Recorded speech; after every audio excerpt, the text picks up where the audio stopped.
to Hardcore Current Affairs. This episode is about the Syrian regime's allies and is divided into 6 sections.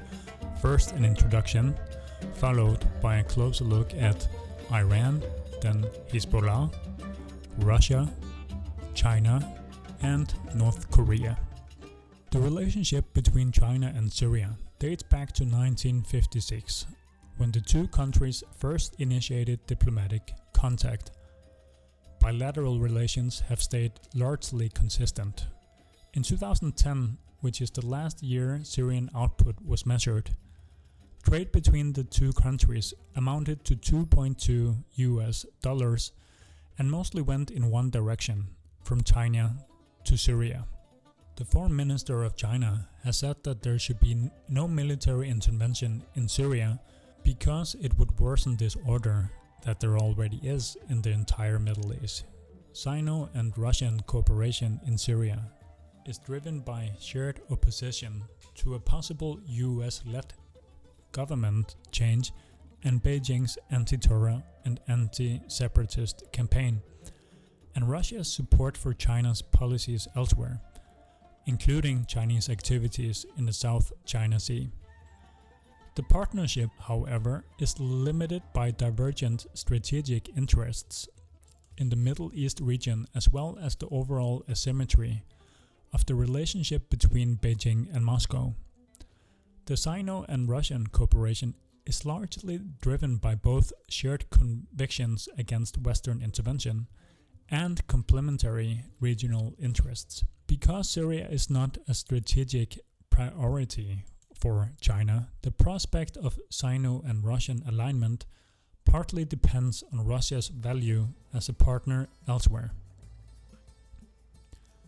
On July 10, 2018, Chinese President Xi Jinping pledged a package of $20 billion in loans and about $106 million in financial aid to Middle Eastern nations as part of what he called an oil and gas plus model to receive economic growth in the region. On August 27th in 2019, China's ambassador to Damascus said his country will give the Syrian people new buses and emphasized that his country is ready to provide more and more backup to Syria in all areas, and in particular to the transport sector. Beijing has sold Syria arms totaling $76 million since 2000. On August 5 in 2018, the Chinese ambassador to Syria published an article in the Syrian daily Al-Watan, a mouthpiece for President Bashar al-Assad. The piece stressed Chinese-Arab ties, announcing that Beijing is deepening its strategic partnerships in the Middle East and claimed that China wishes to play a greater role in driving peace and stability in the region. He praised Assad's forces for strengthening the regime's stability and said China wanted to strengthen cooperation between the countries and was prepared to take part in Syria's reconstruction, politically, militarily, economic, and in social fields. China further wants to establish the exchange of knowledge in the fields of ideology, culture, and government. During Chinese President Xi Jinping's visit to Russia in June of 2019, he said that Syria is home to one of the most ancient civilizations with a long history, and it is also an important country in the Middle East.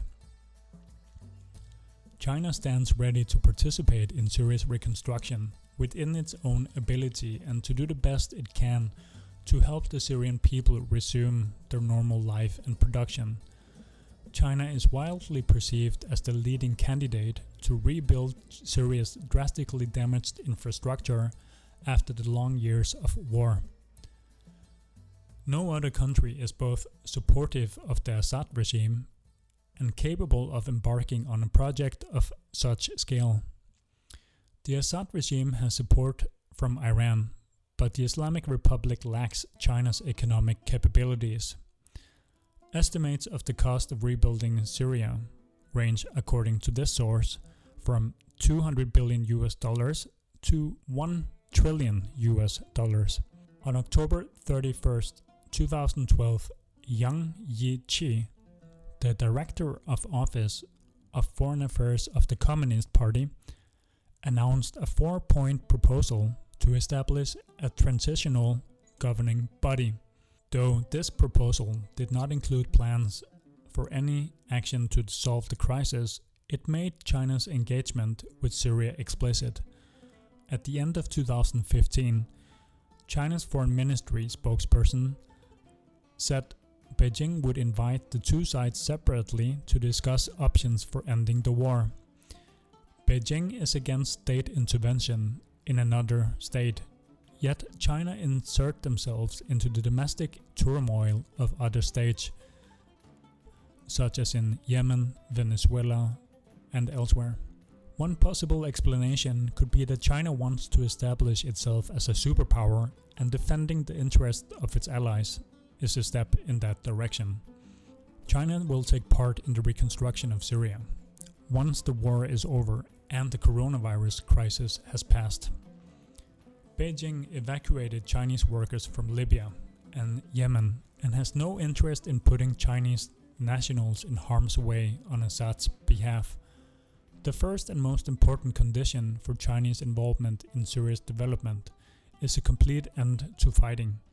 China was ranked as Syria's third largest importer in 2010, according to data from the European Commission.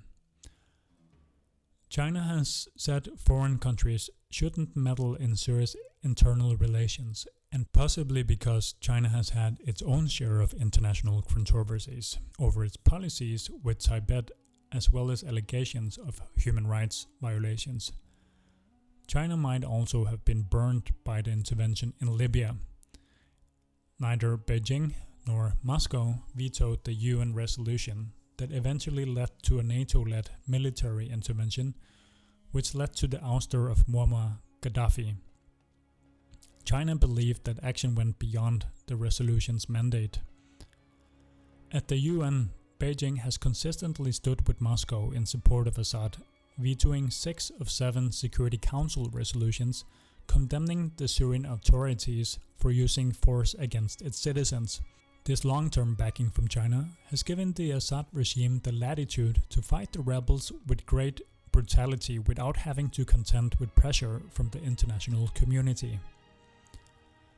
Another element explaining Chinese support for the Bashar al-Assad regime is Beijing's concern about ethnic Uyghurs from China's far western region in Xinjiang, who traveled to Syria and Iraq to fight together with Islamist groups. ISIS has killed at least one Chinese hostage and issued statements threatening to attack China, which has incentivized the Chinese leadership to support the Assad regime against the Islamists. China has a foreign fighters problem. It is dealing with the complex security and legal implications of its residents leaving the country to join jihadist groups. In Beijing's case, the problem is not limited to Chinese nationals who have joined jihadist organizations in Syria. Some combatants are ethnic Uyghurs of Chinese nationality and a few Han Chinese. But other combatants are ethnic Uyghurs who have never been citizens of the People's Republic, but could, in a worst-case scenario, target Chinese interests to retaliate against China's Xinjiang policies for Uyghurs or to promote independence for the northwestern province. Today, there are a few thousand Uyghur fighters belonging to the Al-Nusra Front allied Turkestan Islamic Party. Many of them arrived with their families after a long journey from China and Central Asia. The Uyghurs have allegedly played a crucial role in Al-Nusra Front's gains in 2016 in the Idlib province. Their military achievements and their abstinence from interfering in civilian issues, such as levying taxes or enforcing Sharia law, has rendered them popular among the local population. Preventing spillover of terrorist attacks and jihadist separatist movements from the Middle East and Central Asia to China is a top foreign policy priority for China, and the primary driver of the Sino and Russian alignment in Syria.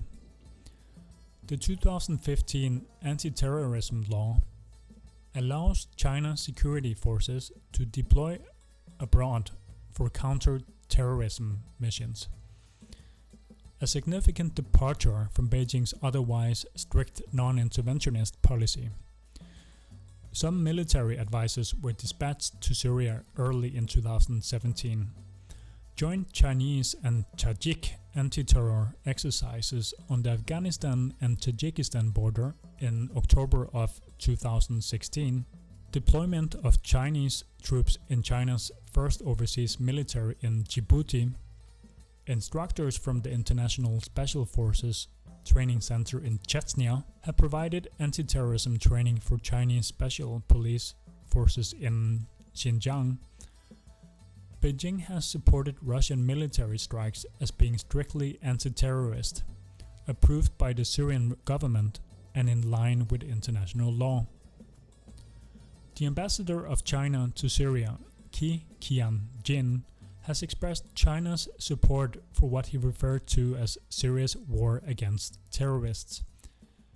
Qi said that he regretted the Chinese Uyghurs had participated in fighting against the government of President Bashar al-Assad, adding that the Chinese military was hoping to enhance relations with the Syrian military. Asked about the possibility that his country would take part in the Syrian and Arab armies campaign against the terrorists up in Idlib, especially in light of the presence of the Uyghur fighters, the ambassador replied that China is following the situation in Syria, in particular after the victory in southern Syria, and its military is willing to participate in some way alongside the Syrian army that is fighting the terrorists in Idlib and in any other parts of Syria. When asked about Chinese participation in the campaign, military attaché Wang Ruijiang said the military cooperation between the Syrian and Chinese armies is ongoing. The Chinese historically never supported external intervention, and particularly the use of force against a government. Vetoes dating back to 1946 shows that China uses its veto power in the UN Security Council alone infrequently and has increasingly used its veto alongside Russia. The veto record is also useful because it reveals the track record of the permanent 5 UN security members on specific issues. For instance, the US alone has a record of vetoing resolutions that pertain to Israel, Palestine, or the occupied territories, whereas Russia and China have more recently used their vetoes on resolutions pertaining to Syria. In December 2019, Russia, backed by China, cast its 14th UN Security Council veto since the start of the Syrian conflict in 2011. United States Secretary of State Mike Pompeo has recently said that Russia and China have blood on their hands after the two countries blocked a United Nations Security Council resolution that would have extended cross-border humanitarian aid to 4 million Syrians. The official Xinhua news agency in China has said the situation was reminiscent of the lead-up to the Iraq War, which the United States staged along with allegations about weapons of mass destruction that later turned out to be false. Yet, Beijing and Damascus have agreed that the Chinese military will provide humanitarian aid to Syria. In addition, Syrian Health Ministry received a new batch of Chinese medical equipment on June the 4th in 2020 as part of the cooperation to fight the COVID-19 pandemic between the two countries. Economic engagement in Syria throughout wartime helped to carve out bigger market shares for Chinese and Russian businesses in strategic sectors of the Syrian economy and establish a favorable position in the country's reconstruction. Bashar al-Assad has stated his strong preference for China to be a privileged partner in Syria's reconstruction. Russian military intervention has brought relative stability to many government-controlled parts of the country and created conditions for initial steps of economic reconstruction, making Russia a key factor in China's economic fortunes in Syria. In the summer of 2017, a Chinese and Arab Exchange Association event on the reconstruction drew about 1,000 Chinese firms. The Chinese government committed $2 billion for industrial reconstruction in Syria. Still, Syria has few of the natural resources that usually attract Chinese investment, and while China had, in the pre-uprising period, obtained some oil concessions in Syria, they are now located in the US-controlled zone. Private Chinese investors will be wary of corruption, and those Chinese companies that operate globally and in the US market may be deterred by US sanction. With regard to any information about North Korea, they are hard to confirm, but the following is believed by several experts on the subject matter to be credible. North Korea and Syria have had military relationship for decades. The North Koreans have been involved with Syria since the late 1960s, and that involvement included providing advisors and air defense troops immediately after the 1967 and 1973 wars with Israel. It stretches to the modern era, when North Korea is believed to have provided technology used to help build the secret Al-Kibar nuclear site in Syria, which was destroyed by an Israeli airstrike in 2007. It has been reported that Turkey recently intercepted gas mask on its way to Syria from North Korea, according to the Wall Street Journal. In 1973, to aid in a surprise attack on Israel, North Korea reportedly sent hundreds of troops to Syria. The conflict, which became known as the Yom Kippur War, was an embarrassing defeat for Syria. Israeli troops made it within dozens of miles of Damascus. North Korea sent Syria more than 40 items used in ballistic missile and chemical weapons programs in the 5 years from 2012 to 17, according to a leaked UN report. Further, a UN report in 2012 confirmed that North Korea was supplying arms to Syria, although prohibitions against the same had been put in 2006 and 2009. There are more than 15 North Korean pilots operating combat helicopters in Syria. Also, 2 military units from North Korea have fought alongside Syrian government troops in 2016.